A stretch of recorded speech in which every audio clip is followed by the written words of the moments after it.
In this episode of Beardchanics Garage, we go full JDM. Ooh. The connoisseurs of you will be able to maybe tell in what kind of JDM car we might be. Yep. If not, hold on in there, we will show you. If you don't know what JDM is, it's a Japanese distributor market. So we're in a proper Japanese import car. Oh yeah. Yes. Beardchanics Garage is joining the JDM crew.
Yes is the answer. And there you go, guys. So by now you might have guessed it is a MX5. Although we want to be pedantic because it doesn't have a Mazda logo and it's technically a Eunos Roadster. Yes. Because it was imported from Japan. Imported in 2000? 2000, yeah. The car itself is from 1990. It's actually in quite mid condition considering the price we paid for it. It's very good condition, yeah, condition. They go for a lot more than this normally in this sort of condition.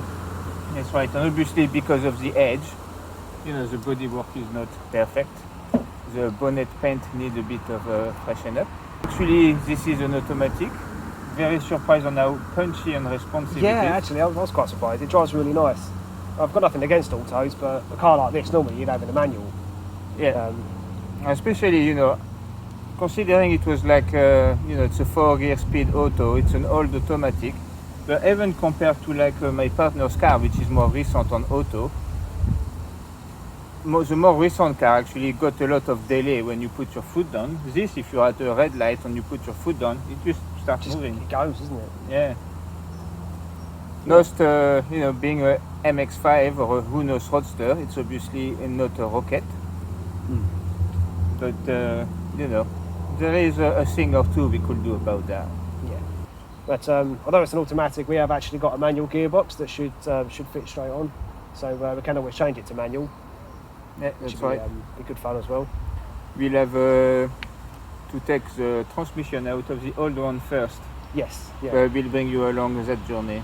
Still halfway through breaking the other Mazda, so yeah, we'll take the gearbox and the transmission all that off. And now we are going to have to try to get rid of that old MX5 quickly as well, because also this has never leaked, never had any water damage, so ideally when we don't use it, we'd rather it sleep in the garage. Yeah, definitely. Even though it's been sitting outside for some time. But anyway, now you've seen the montage, let's go around the car and show you everything that is wrong with it and everything that is cool with it. And we might as well point out for the people who don't know what's the difference between a Eunos Roadster and a MX5 MK1 as sold in the UK. Okay, so we'll start off with the front of the car. As you can probably see, the logo is not a Mazda logo, that is the Eunos logo. If we pronounce it wrong, If we pronounce just it wrong, say it in the comment. I'm sure people will. Okay, the other glaringly obvious thing is the bonnet's faded quite a bit. So that could probably do with either respraying or even one of our famous wrap jobs. The bonnet's not, the front bumper's not quite sitting right as well. The gap over here is a bit off, so I think it's lifting from under here. We'll have to get the bonnet off, the boot off at some point, and bumper off and have a look. Get new worms middled. Okay, there's a little bit of damage down the right hand side. I think there's a bit of a bump down here. I don't know if you can see it in the camera. Yeah. A small dent.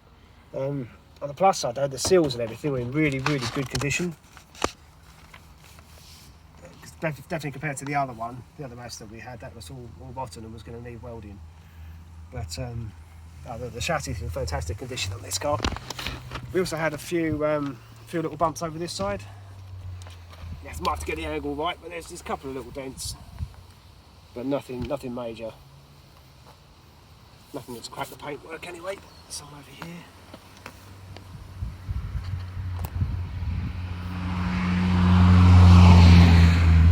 Yeah, see a couple of nice chips. But again, on the whole, that's in pretty good condition. Alright, so you're with me now. Let's do the back, my speciality. So, as you can see, no Mazda at the back. Who knows? And no MX5 at the back, a Roadster. So this is a Eunos Roadster and not a Mazda MX5. By trade one imports by the look of it. Yeah, we will have to change the registration plate. You can see there is crap that seems to make it in there, and water and tons of other good stuff. And we'll see if we can find a number a bit sexier as well. Yes. That's also your speciality, isn't it? That's right. Another difference between the Eunos and the Mazda MX5 are the wheels. So this is not the traditional MX5 wheel. To start with, they've got the Eunos logo. And the design is different. Interesting to see we are missing a little cap. I guess we'll light up ones. Or some more Punisher ones. Yeah. On the inside, little Roadster there at the bottom. It's very sexy. You can see MX5 over there, but I'm pretty sure the previous owners simply changed the mat for MX5 mat. Uncool.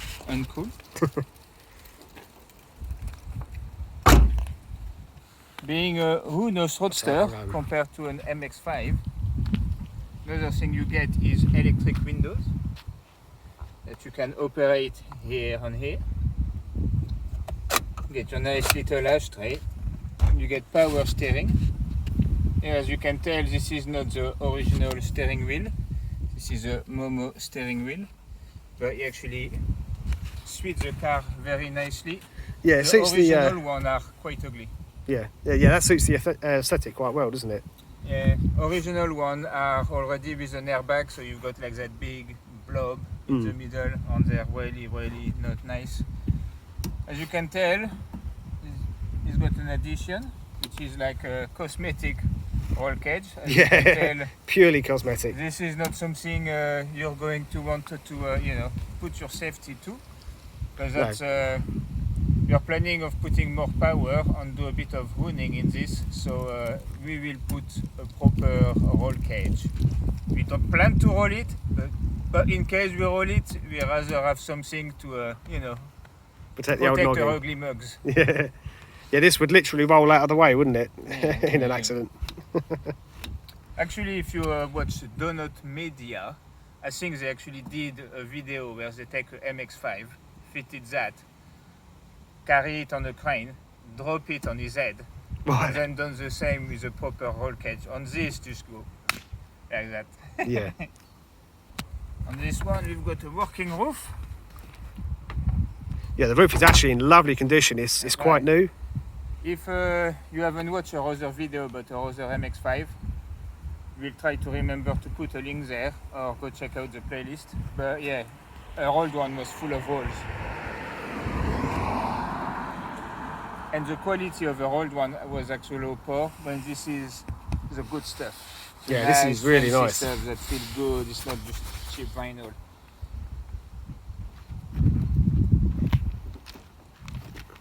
Alright, so hold on. And look. Oh, little note as well. Proof that we don't lie and it's been imported from Japan. The car has Japanese writing here and there. There's a few bits in here, isn't there? Yeah, the gearbox as well. Look at that, how easy that is, man. Bosch, you're done. Then we're done. Let's pan back and have a quick look. But yeah, that's nice. This is the engine bay. If you've seen our previous video, it very much look like our MK2 engine bay, apart from the pop-up headlight, obviously. Other difference is the cool box assembly, but otherwise this is the same 1.6 liter engine. Okay then, so lovely looking car, and so what are our plans for it in the future? So Yeah, well, I mean, one of the first thing will probably be the roll cage. yeah, definitely.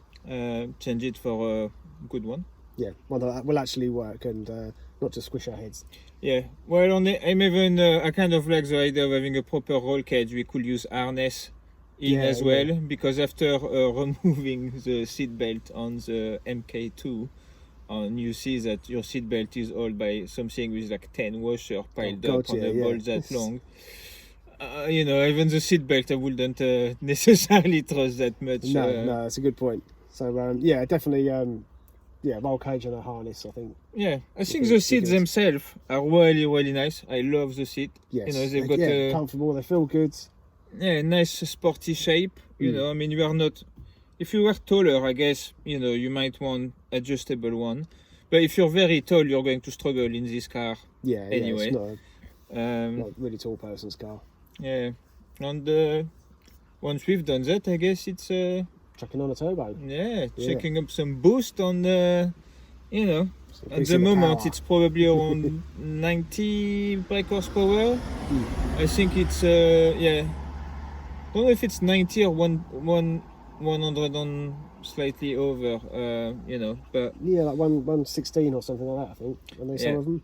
So you know, it's not the best you can, you know, it's not very quick, let's just say, but it's only 1,000 kilograms.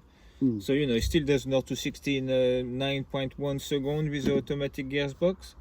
Which is pretty good. We will obviously do a 0 to 60 video at some point with this, get the old draggy out, and definitely. Do that on a quarter mile. We'll have to race the Tigra as well. Yeah. For Convertible race, yes. you know. Topless race. That's right, topless race. Topless Yeah, that's what we like to see. You know, bouncy. Yeah. But yeah, no, on the Lee's Tigra is a 1.4 liter. 1.4, yeah. What year? 2009. 2009. And this is like 1990, so 1.6 liter. Be an interesting comparison. Yeah, it'd just be fun as well. Yeah, performance-wise, this will actually be interesting. We don't really have anything else, whether it's the S3 or the Harley, you know, anything else we have will just smoke the Eunos Roadster. Yeah. So, yeah, you know, we've got to find the stuff that go for it. But the Tigra is a good one, so at least we can have a bit of fun. Yeah, being only at 1.4, it's not overly powerful, that car. It's nice to drive, but it's not particularly powerful. Yeah, but it's quite light as well, isn't it? And but yeah, turbo wise, I think we'll aim for, don't know, you know, I think to start with, go for a safe 200. You know, at 200 brake, the power to weight ratio will be the same than my Audi S3. Cool, yeah. So you know, you're already looking at like, you know, maybe even sub 5 second not to 60. Well, this in sub 5 would be fantastic. Which will be mental. But yeah, so you know, the plan is to make this competitive against the S3, I guess. Good landmark. The S3 as it stands now, you know, where it is going, I don't expect the Roadster will be able to follow. But you know, no, definitely not. this will burn tire like Yes. nobody's business. So S3 can't do that, you know. So it's going to be fun. If you love MX5 or Eunos Roadster or Miata, depending on which part of the world you come from. But this, in theory, in America, you will call this a Eunos Roadster as well, because it is not an MX5. Oh yeah, because it's still the Japanese import. That's right. It's Yeah, still a good point. JDM. JDM. Cool beans. Anyway, guys, Like and subscribe. Yeah. Follow the channel. That's right. Follow us on this MX5 journey, and then finishing off the other MX5. Plus the yeah. Well, we'll show you how we part on get rid of the old MX5 as well, you know, saying goodbye on never miss it ever. like, You know, build this. And yeah, social media, you can also follow us on Instagram. We're also on Facebook, on Twitter. Also, to be honest, Twitter, we do not do much. If you want to No. hit us up on Instagram or Facebook. yeah. Cool beans. And see you on the next one. Yeah. So, Bye. bye-bye.